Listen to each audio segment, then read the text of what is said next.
Dark Knight received a pretty substantial overhaul, moving from Stormblood to Shadowbringers. Massive changes to Dark Arts, job gauges, actions, and the tank roll in general gave Dark Knight a more cohesive kit, but brought with it some clunkiness and a healthy debate over the uniqueness of the job. Endwalker is making further changes to alleviate some pains while emphasizing the job's core identity. I'm Emmerich, and today we're looking at the most impressive and impactful changes coming to Dark Knight.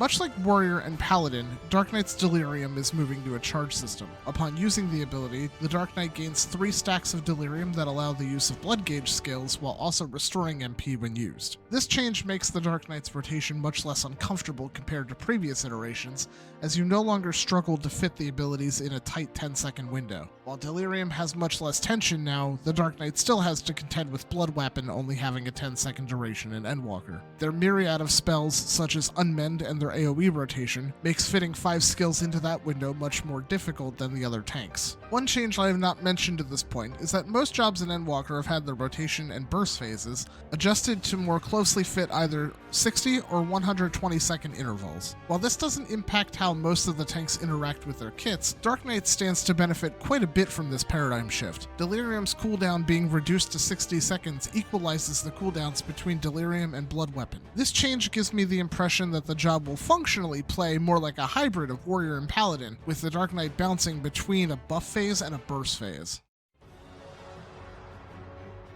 As Delirium and Blood Weapon exclusively interact with weapon skills and spells, there's quite a bit of freedom in how the rotation interacts with weaving abilities. Dark Knight is seeing some rather significant updates to their damaging abilities, and it looks to be a pretty busy job moving into Endwalker. However, multiple abilities are tied to either charge systems, MP, or follow-up attacks with longer cooldowns to allow for that freedom and accommodate higher ping players. Salted Earth is the first ability being changed to smooth over some of the awkwardness in the Dark Knight's rotation. Rather than being a targeted ground AoE, Salted Earth now automatically places at your feet. This small change is a welcome update to those who struggle with weaving ground targets or targeting macros. Salted Earth also gains a follow-up attack called Salt and Darkness that deals a large amount of damage to enemies caught in the circle. This is a separate attack that replaces Salted Earth once the AoE is placed. Dark Knight's keystone ability at level 90 for Endwalker is called Shadowbringer. As the featured job for Shadowbringers, it's only fair that they get the namesake ability. Shadowbringer is a strong line AoE that deals a large amount of damage within a 60-second cooldown. It also starts with 2 charges, providing for some great burst in Dark Knight's opener. You're not the only Shadowbringer seeing changes with the coming expansion, however.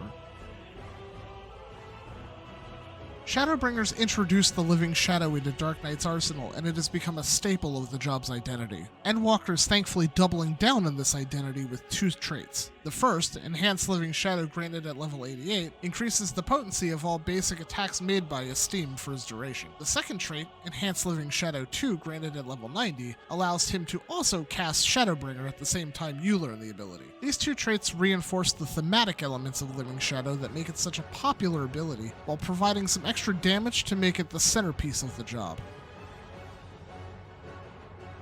On the defensive front, the Blackest Night has not seen any adjustments or nerfs as of the Mediator build, meaning that Dark Knights do not need to fear for their shields. Reviewing the rest of the Dark Knight's kit reveals an unsettling lack of overloaded utility, like the other jobs enjoy with abilities like upgrades to Nascent Flash, Intervention, and Heart of Corundum. After taking some time to review all of the jobs, however, I reached the conclusion that those abilities are mostly buffing other tanks to give them comparable utility to the Blackest Night. The Blackest Night already accomplishes one of the development team's stated goals for tank utility, in that it provides a defensive benefit and rewards the player for skillfully using the ability. In lieu of a massive defensive ability, Dark Knight instead receives Oblation at level 82. Oblation is a simple defensive ability providing 10% damage reduction to either the Dark Knight or a target party member. In addition to that, it also has 2 charges for better uptime. Oblation isn't flashy or mind-blowing, but it provides a baseline damage reduction ability that Dark Knight has lacked to this point. In combination with the Blackest Night,